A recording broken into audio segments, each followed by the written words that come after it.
À Candy, l'Agence territoriale de développement agricole du Pôle 2 a tenu sa deuxième revue annuelle de performance, réunissant les acteurs clés du pôle pour évaluer les résultats obtenus au titre de l'année 2024.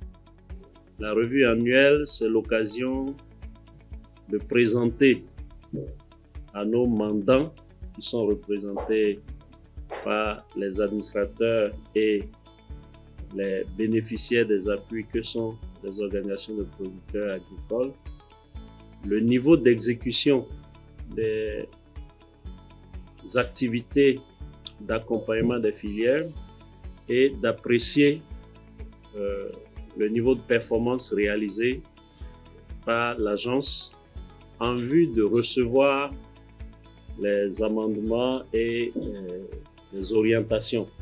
Procédant à l'ouverture officielle de la revue, le directeur départemental de l'agriculture, de l'élevage et de la pêche du Borgou a réaffirmé l'engagement des autorités du ministère à soutenir la dynamique agricole impulsée par la TDA du Pôle 2. Je voudrais simplement nous souhaiter, nous demander de participer activement à cette revue qui va nous permettre d'abord de présenter tout ce qui a été réalisé au cours de l'année 2024 et surtout en ce qui concerne les filières, les mutations qu'il y a au niveau des filières telles que le maïs, l'anacarde et le soja.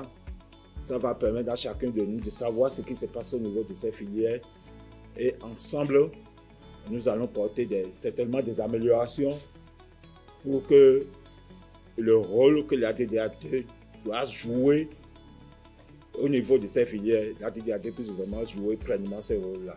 Au cours de cette revue, les réalisations au niveau des filières coton, maïs, viande et lait ont été présentées aux acteurs. À l'issue de ces présentations, l'on note des progrès significatifs. Les taux d'exécution du PTAB, que ce soit au niveau financier que au niveau technique, ces taux ont été réalisés, les résultats ont été satisfaisantes. L'objectif d'Amblavue était de 600 000 tonnes.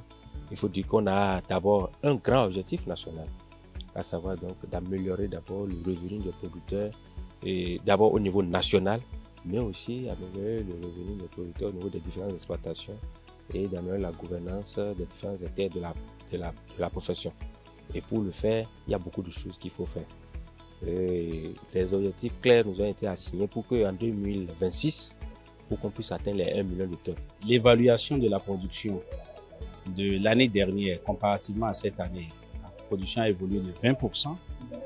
Et ça a hissé la TDA2 toujours au premier rang avec une contribution de 35% à la production nationale. Le maïs, bien que ça soit une culture qui est à la base de notre alimentation, est stratégique. Vous auriez constaté que l'année passée, dès que le prix du blé s'est monté, ça a fait un peu de remous dans le pays. Mais je rassure tout le monde que la production que nous avons suffit vraiment pour pouvoir subvenir à notre autoconsommation au niveau du pôle et au niveau national. En termes de production, par exemple, pour le coton, on est déjà à plus de 115% de réception dans les usines. Donc ça augure de la bonne avancée de la commercialisation. Il y a encore beaucoup de coton sur le terrain, donc je pense que les prévisions de production vont être atteintes et si possible dépassées. En ce qui concerne le maïs également, on a eu une bonne production. On doit être autour de 2 376 000 tonnes de production, de ce que les estimations donnent à l'heure actuelle. Ces réalisations ont été saluées par les acteurs du Pôle 2. Malgré les succès enregistrés, plusieurs attentes ont été formulées par les acteurs pour relever les défis futurs. Si maintenant il y a un appel aux autorités, ce qu'au niveau du procès par exemple ou bien du PRODEFILAPEL, il est dit qu'il faut appuyer certains éleveurs dans la réalisation de certaines infrastructures pastorales. Et de ce fait, il a des dispositions à prendre du côté de l'éleveur. Il faut pouvoir montrer une attestation qui prouve qu'effectivement le lieu où on doit faire la réalisation d'infrastructures appartient à l'éleveur. Et cela, la preuve, c'est l'ADC. Alors que les opérations d'ADC ont été suspendues.